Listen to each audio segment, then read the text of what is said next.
November 8th, 2025.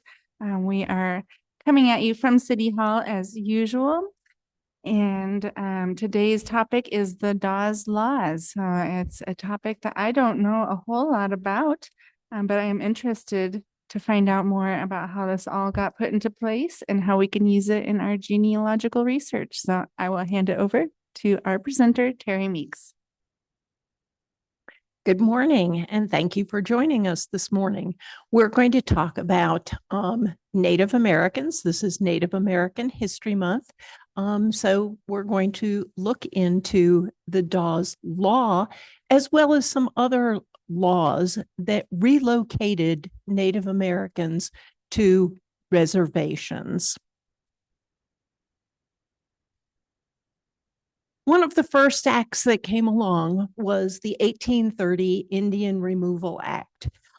It was signed into law by Andrew Jackson. And what's really interesting about President Jackson was when he served as a major general in the military in 1814, he actually led an expedition against the Creek Indians. So he had a long history of removing and actions against Indians. This law authorized the president to negotiate land exchange treaties with the various tribes that were living east of the Mississippi. It's important to note that these are pretty much exclusively the southern tribes living east of the Mississippi. It did provide financial and material assistance to help the tribes relocate. But not everybody wanted to go. So it did result in the forced migration of Native Americans to then Oklahoma Indian Territory, which later became Oklahoma. Most famously, from 1838 to 1839 was the forced march that today we know as the Cherokee Trail of Tears. During this forced march, approximately 4,000 Native Americans died, either from disease, hunger, or exposure. But with them being displaced, it opened up millions of acres of land for white settlement.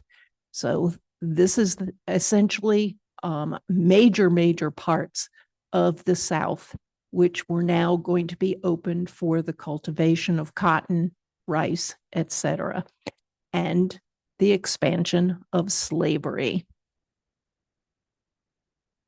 So we see from this map what we call the 5 civilized tribes: the Cherokee, Creek, Chickasaw, Seminole, and the Choctaw, and the migration routes that they were forced to follow in order to get to Indian Territory.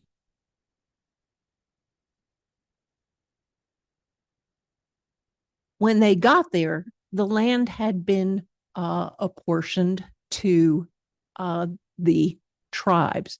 The Chickasaw and Choctaw would acquire the southernmost part up against the Texas border. The Creek and Seminole would share the part north of that. There was a Cherokee outlet and a Cherokee section to the east. And there were already existing tribes in the local area, and they were forced into that extreme northeastern corner of what we know today as Oklahoma. So by 1887, we see how that land has been partitioned, and we see that the tan, pink, and the kind of mustard yellow sections have been lost, especially after the Civil War. So the Indians are being forced into just that single quadrant in the northeastern corner of Oklahoma.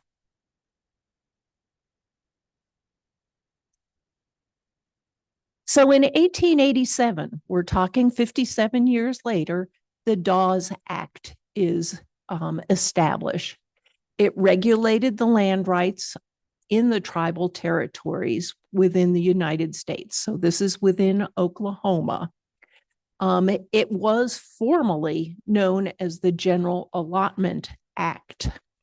And what they wanted to do was survey and divide the tribal reservations, which were held by the Indian nations.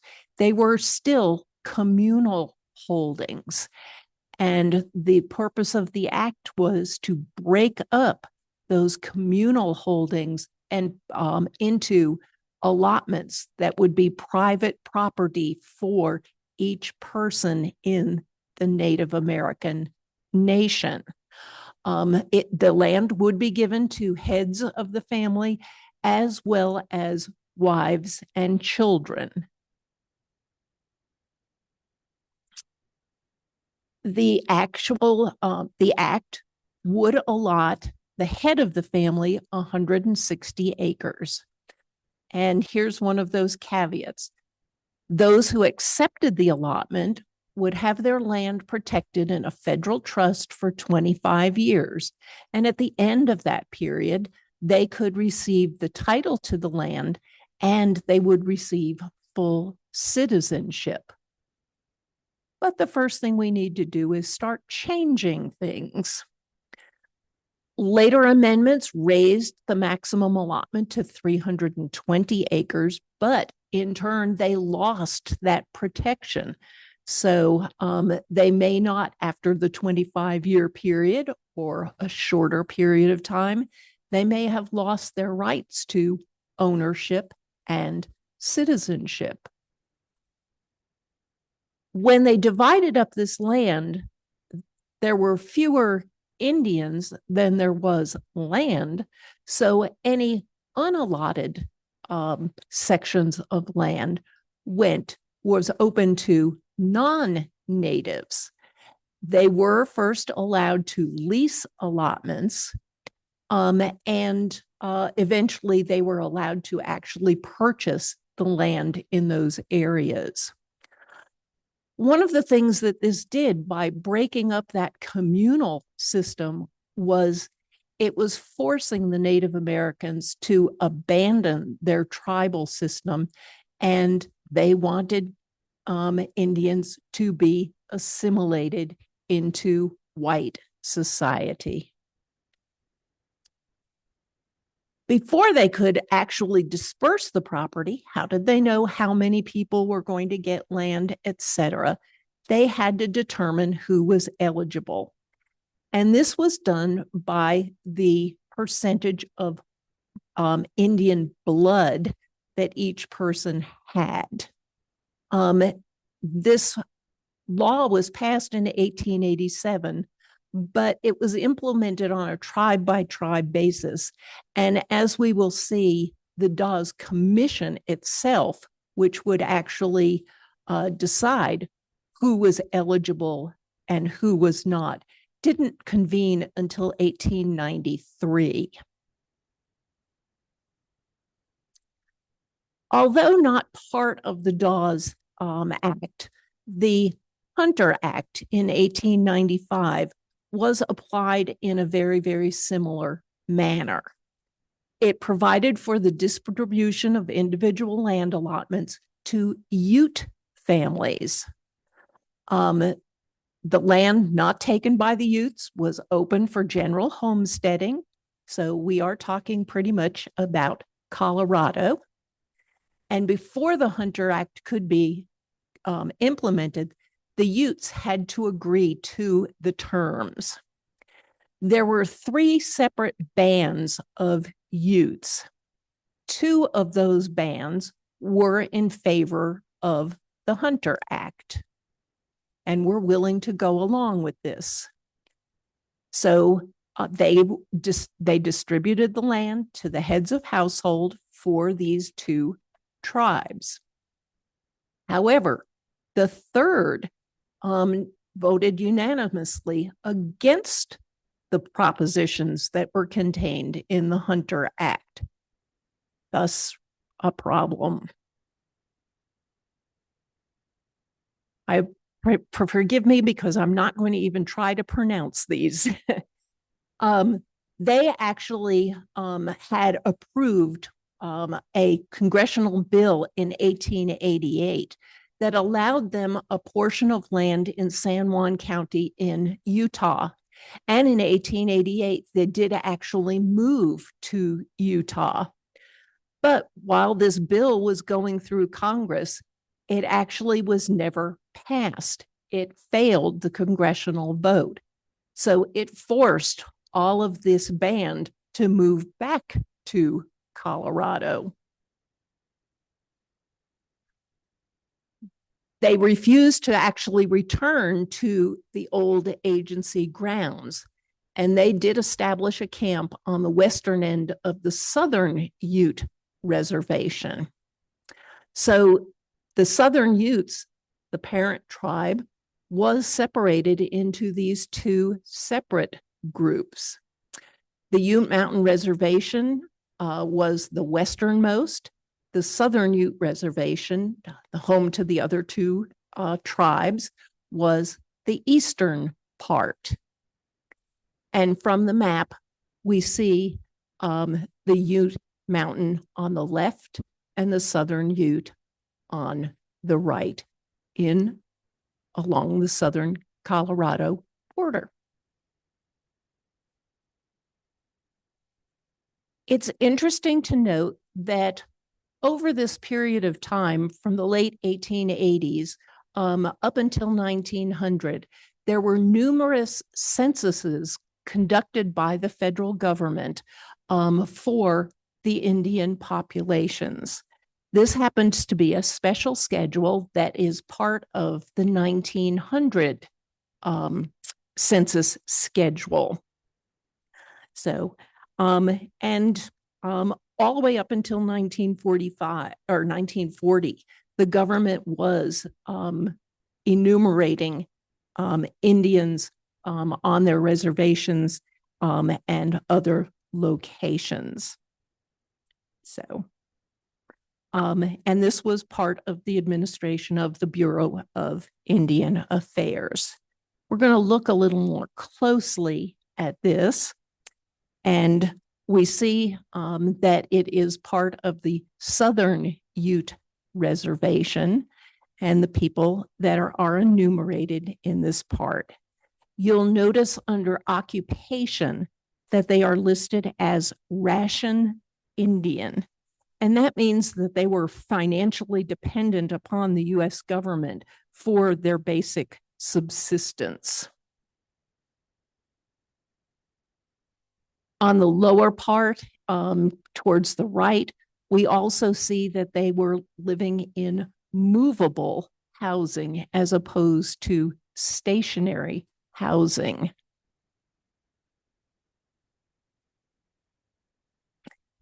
And this 1900 census is going to prove to be one of our starting points to doing Native American research for this particular area. By the late 1890s, allotments had been given to the two tribes, and the reservation for the third had been established. President McKinley signed a proclamation opening 523,000 acres of the old reservation for Anglo-American settlement. So they are losing, the Indian tribes are losing this land. From the map that we saw earlier, we see the 5 civilized tribes. And they were initially exempt from the Dawes Act. They were in Oklahoma, they had been resettled, but they were not going to be divided and partitioned. But all of that had to change. So in 1893, they established the Dawes Commission to register members of the tribe so that they could determine the number and size of allotments. What they wanted to do was to convince these tribes to cede their tribal title of the lands, and they wanted them to adopt a policy of dividing into the individual allotments. Here again, they're trying to break up the tribal structure, the tribal rules, the tribal laws. Henry Dawes was the chairman of the commission, and he was joined by two other members initially, Meredith Kidd and Archibald McKinnon. And we see a picture of the three gentlemen.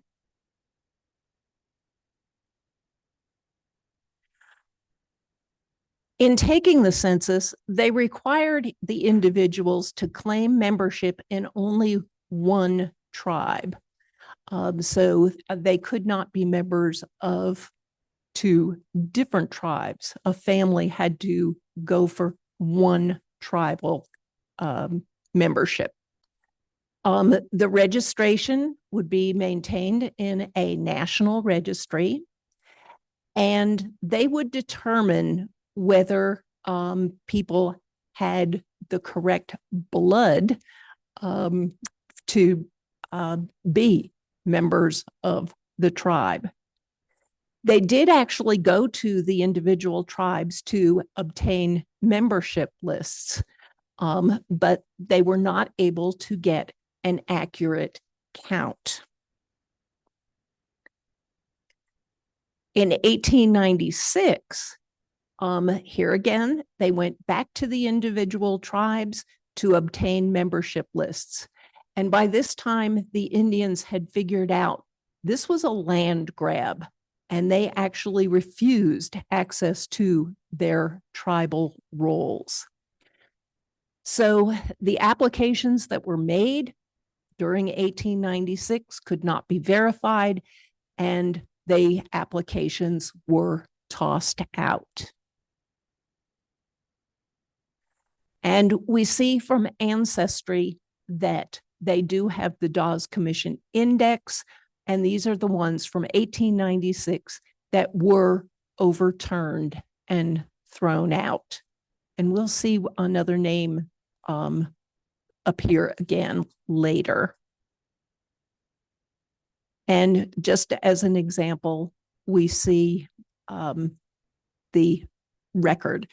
They don't come up with the individual records, but if the person later applied under the Dawes Commission, yes, they will have a record there, and it will show that they were in the 1896 index as well. So here is the 1896 listing of people that had applied, their tribal affiliation, and the numbers that they were assigned when they did apply.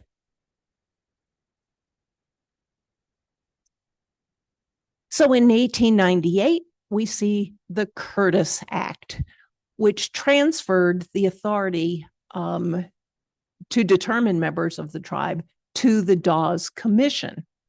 So they dissolved tribal courts. They no longer relied on the tribes to provide the lists. They were going to get these lists and create them themselves. So they provided for that new role to be taken. And they also authorized the incorporation of towns within Indian Territory. In terms of numbers, 250,000 applied. The Dawes Commission actually enrolled just over 100,000. The rolls themselves were closed in 1907. So that was the last date that people could apply to become part of this movement. But an additional 312 persons were enrolled as late as 1914. Enrollment was not a matter of choice. All persons were later enrolled. under threat of arrest. So they had to leave their community essentially and become assimilated. It did result in the breakup of tribal governments and the breakup of these communal lands that they had previously had in Indian territory. And as a result, that whole southern section, 90 million acres of communal lands were lost to the Indian tribes. Other legislation that was passed in the same time period was 1906 law that abolished tribal governments. And in 1924, finally, Native American men only, became citizens of the United States. If Indians had fought during World War I, after the war, they had become citizens, but in 1924, the men. It took a number of years later before the women got their rights as citizens. Here is the cover for the final rolls created by the Dawes Commission. And this listing is over 600 pages. And we're going to do kind of a how-to from here forward to show how to work through the various forms and the paperwork that is available for people to claim registration resulting from the Dawes laws. Here again, larger in 1893, we have the Dawes Commission, the men in charge of actually doing all of this census work. The people had to come to them. They did not go to the tribes. So they set up small tent cities, and the people had to go to them in order to be registered. The Cherokee were the largest tribe, so they were taken last. The Choctaw were actually enumerated first. They attempted to verify people against the already taken tribal rolls, that 1896 census of Indian territory. And they wanted to know who was living in that area prior to 1896. The hearings actually took place after they made application, there were hearings, and they took place in Tahlequah and Ardmore and 14 other sites throughout the territory. So, what are exactly the Dawes rolls? They are listings of the 5 civilized tribes and when they were numerated and when they registered with the U.S. government. Freedmen, those African Americans who were slaves of Indians, were also included. There were instances of what were called $5 Indians. They were non-natives that appeared and claimed to be native. And their whole point was that they wanted to acquire that allotment of land, 160 acres of quote unquote free land. They paid $5 for falsified documents, thus their name. And in other cases, they did bribe officials. It is interesting to note that while this, it's not a myth, it is true, some did, but it was not as widespread an occurrence as it had once been believed. One of the things that they relied on was supposedly blood quantum. What portion of your heritage was Indian, Native American? And this was imposed by the government. The tribes determined tribal status on the basis of kinship, lineage, and family ties. But in this particular case, they looked for physical appearance and personal opinion. So they weren't exactly certifying that blood line. So, and we hear many people talk about relatives in their family that had high cheekbones, were dark complected. And so therefore we have Indian blood in our line. Well, we'll find out whether that's true or not. So what were the steps that the people had to go through in order to enroll? They first had to fill out a questionnaire. The questionnaire was not 100% uniform. They did do an interview with each of the people. And so the questions varied from one person to another, depending on the answers that they did provide. So clerks filled out what was initially a census card, getting the most important information off of that questionnaire. And it did include all members of any given family, wives, children, etc. Each person was assigned a census roll number. If they were, if the process, when it went through, they then were assigned a Dawes roll number, and they were given a land allotment. If they were if their interview resulted in being dismissed or rejected, a lot of this paperwork still exists. They had to fill out that questionnaire and go through the interview. So we will see some of the reasons that they were actually rejected from the rolls. There were various categories of enrollment that were established. You could be declared an Indian by blood. Because this, the major effort was started in 1898, children that were born between the period of 1898 and that 1907 cutoff, they too could then apply as newborns. Parents could apply for them.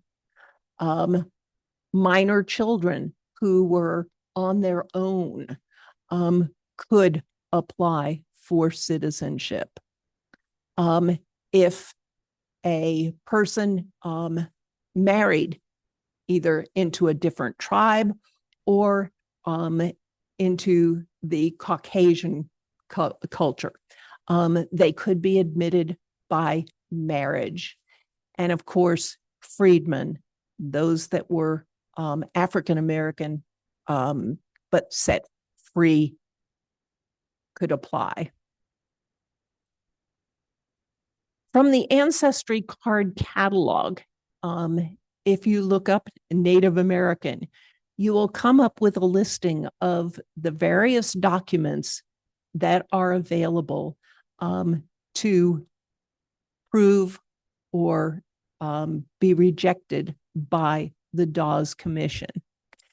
And with a systematic view of using these files, you can construct the complete history for your ancestor.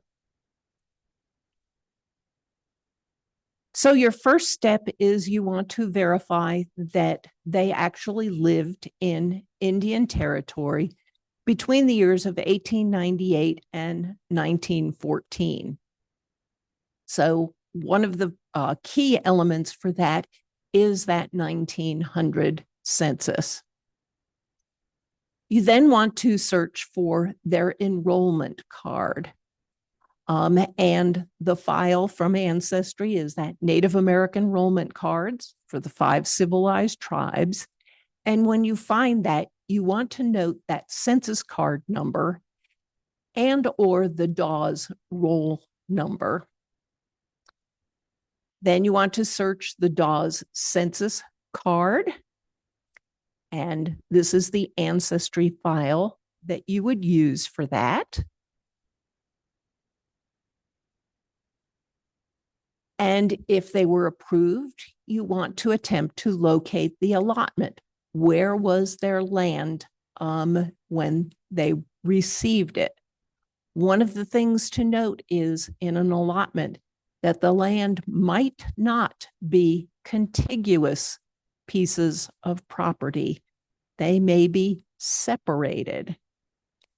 And you want to find the allotment jackets, and you will need those numbers that we referred to, the census number, or in this case, the Dawes number.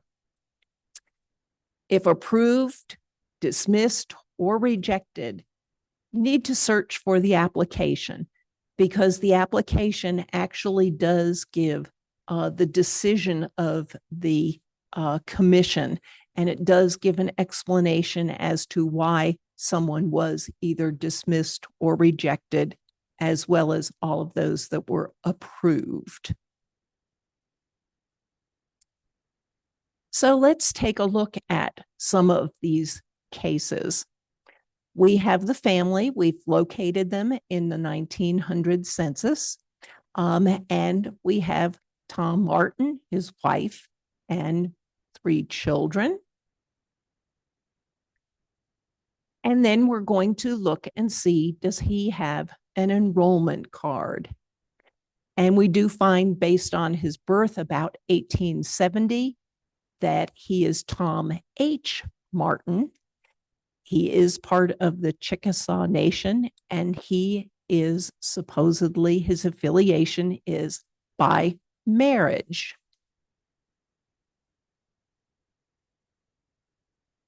We find his enrollment card, and we do see that census card number 471, but his Dawes roll number is 0. So was he approved or not? We find him in the final rolls of the Chickasaw Nation by marriage. And we do find his 471 number to the right of that column. And we do find a number to the left, a 2-digit number. And this is by marriage. So he did get on the Dawes roll. So we see Tom Martin. He's 28 years old. We see the other members of his family, and we go looking at the actual record, or the extracted record, which shows him, but it also gives that now field number, census number of 471. And we see his Dawes enrollment number as 13. And the enrollment category is by blood, not by marriage.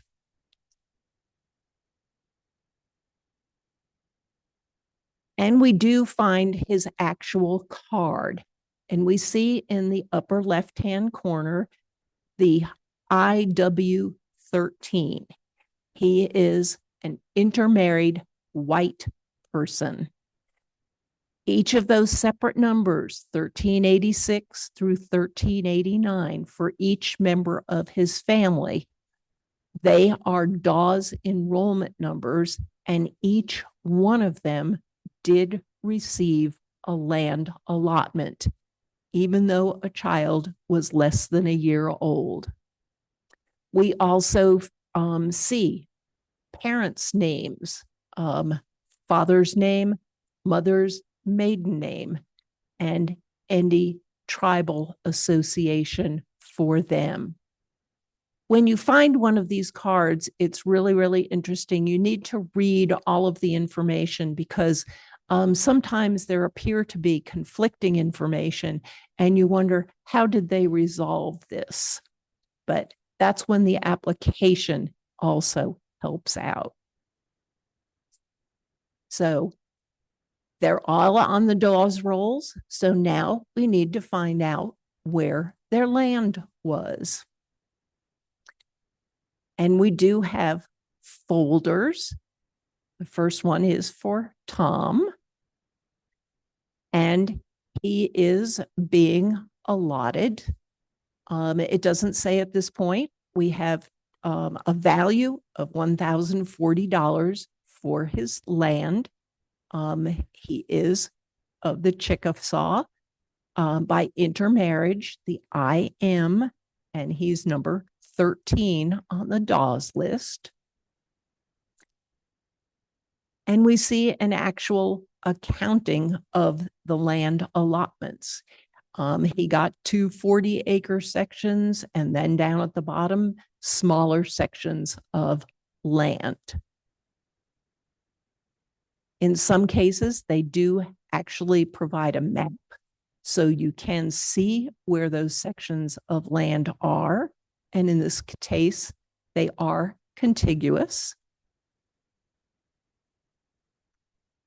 And we see also questionnaires about the fact that he is inhabiting the land and that he is making improvements on the land, that he is satisfied with the land and that he has a home there.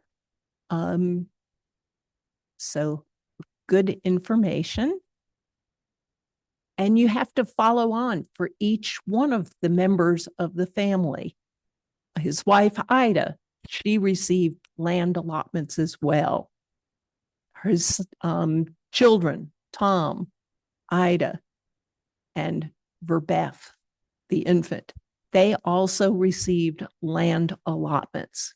So you need to investigate and pull each one of theirs as well. The application that he made, we see that he was at census number 471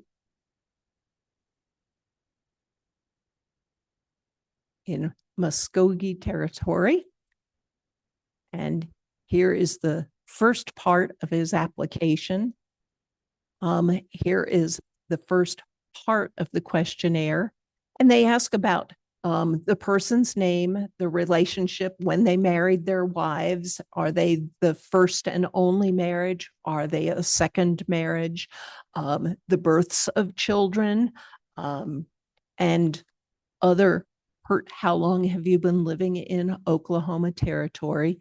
And here again, depending on the answers, some of the follow-on questions were different. We see that he had to prove his marriage to his wife.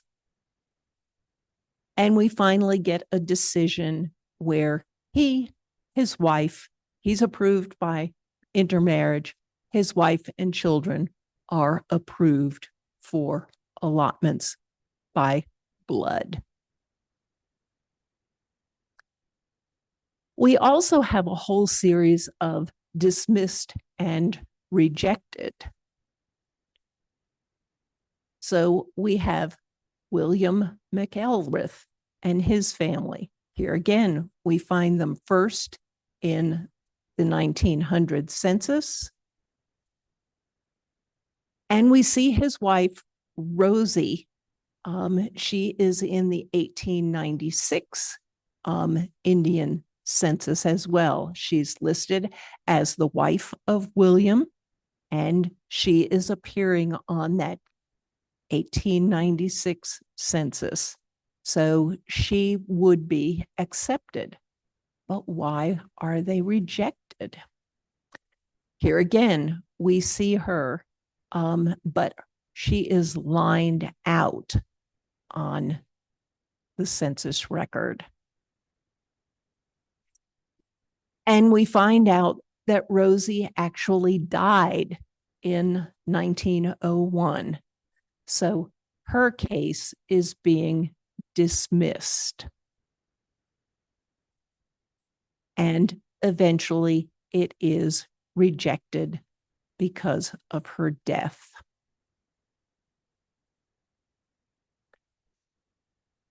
We also see additional information where the commission, apparently they have investigated this thoroughly. The family needed to provide a death certificate, and his application on behalf of enrollment of her, she's a citizen by intermarriage in the Cherokee Nation. And because of her death, she is not approved. And there's a lengthy discussion in the application process about where they lived, how they qualified to be enrolled in the tribe, and how citizenship was determined. And finally, we do see him on the Dawes roll. We've got that census card number again and the Dawes roll number. So he did receive an allotment for himself. We see him along with his children, and each one of them have a unique number, and they each received an allotment. And we see from the card that Rosie was dismissed and eventually rejected, while the rest of his family is qualified.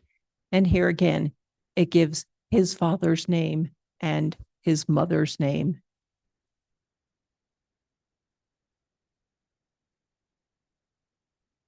The land allotment jackets, and we see a listing of them all together. And in pursuing that, we see where he gets his actual land. We had the overturned case of Calvin Meek earlier. So we're going to look into him and see what happened there. He's applying as a Choctaw along with his family, and they were all rejected, denied citizenship by the Choctaw. Their case was dismissed, and that of his wife and two of his children, youngest children. And we see from his application that he had applied for membership in the Choctaw Nation under that 1856, and the tribal council denied him citizenship in the tribe. He apparently appealed this decision to the various courts, and they too agreed with the tribal court, and he was again rejected along with his family. And we see your application on your own behalf for enrollment, as well as your wife, etc. They are rejected, and they give the reason for it. His two youngest children also went on to apply for citizenship, and they too were eventually rejected.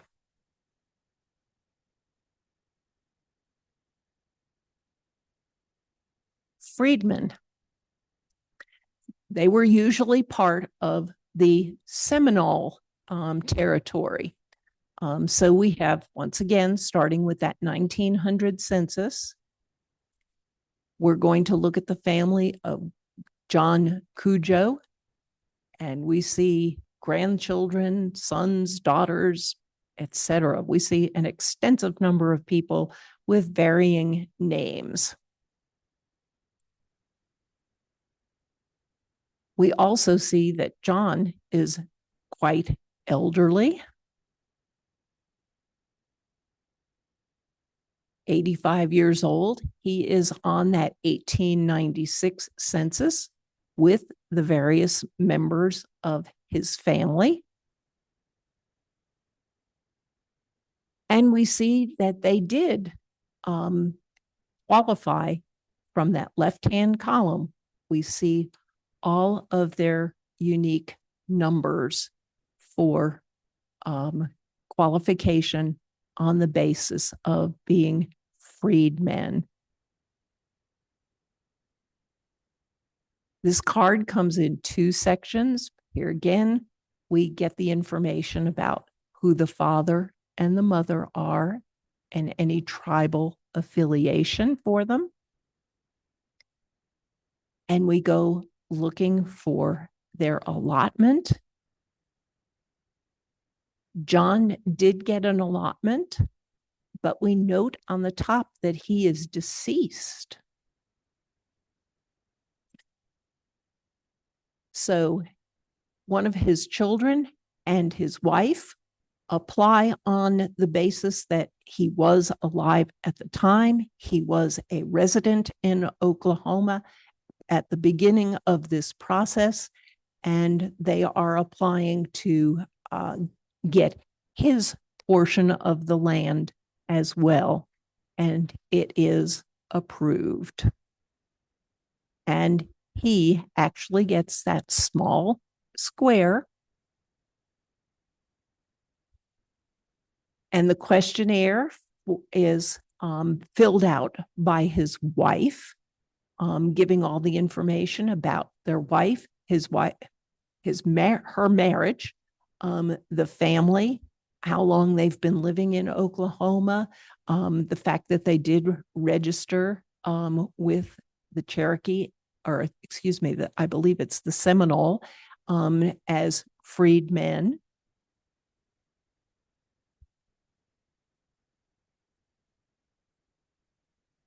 And we move on and find children who are being added. The two add children, Cleveland and Leroy. They were born after the start of this process. So on the basis of the application from their parents, they too are going to be included in the allotment process. You are hereby advised that enrollment of your child Cleveland Add as a Seminole freedman under the Act, and his name appears on the roll, so he's good.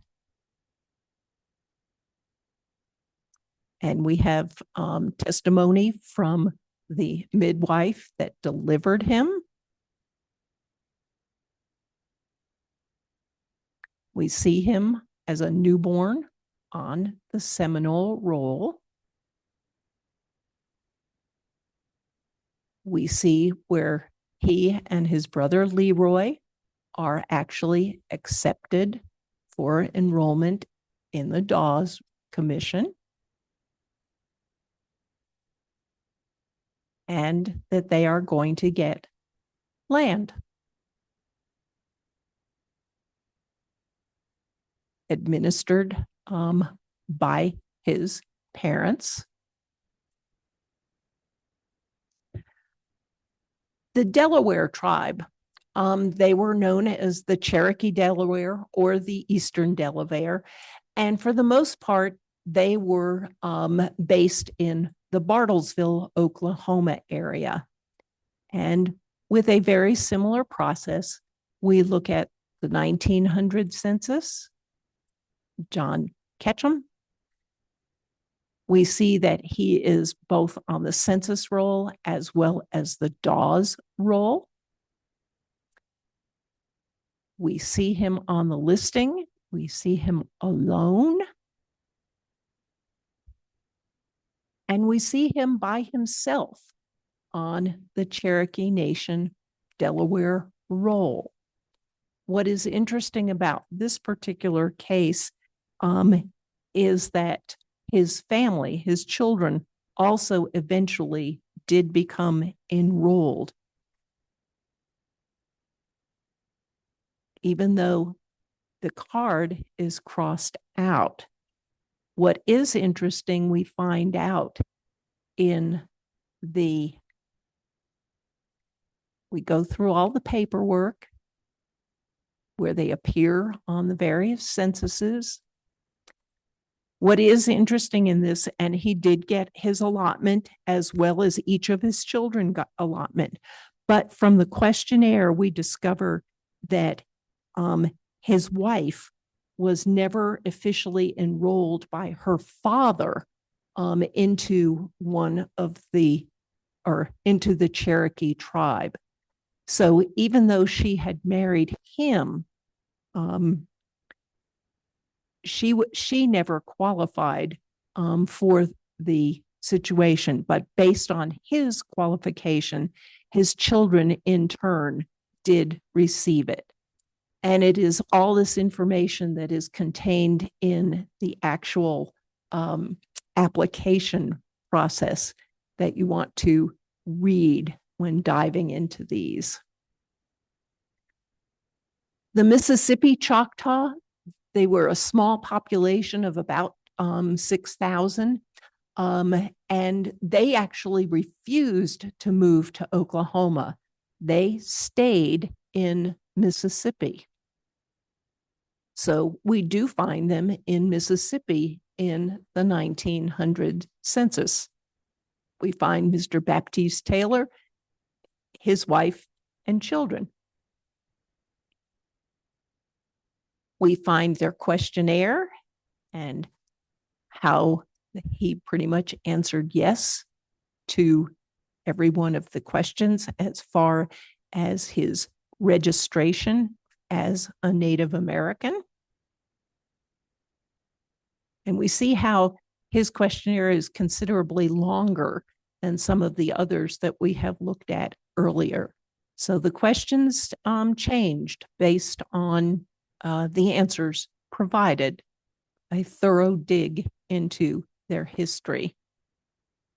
We get his decision. It appears from the application that he qualifies and his 3 minor children. We see further, they have been acknowledged.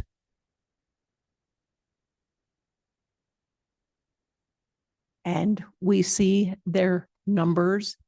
They are Mississippi Choctaw, and we see their small numbers on the left-hand side for each, so that they did indeed receive allotments. Here's a listing of small parcels of land, how he is working the land and his satisfaction with the land. So hopefully this has given you an idea. If your people lived in Oklahoma, and if you do believe that perhaps there is some Native American blood in your family, this is one of the ways that you can go about proving that. Today, the tribes rely on the Dawes Rolls as part of their membership qualification process. New members, new applicants to the tribes are required to document direct descent from persons on the rolls. And the government uses the rolls to determine that blood quantum status so that they today issue certificates of degree of Indian blood for their qualification. So if there are any questions, I'll be happy to entertain them. Otherwise, I'll turn it over back to Jessica. Thank you, Terri. That was really interesting. I learned so much. I didn't know a lot of that. So what an interesting and complicated history to all of that. I thought that was a really good pointer that you had mentioned during the presentation, that even if someone's application had been denied, that doesn't mean there's a lack of information there. So to kind of dig down that route, that was good.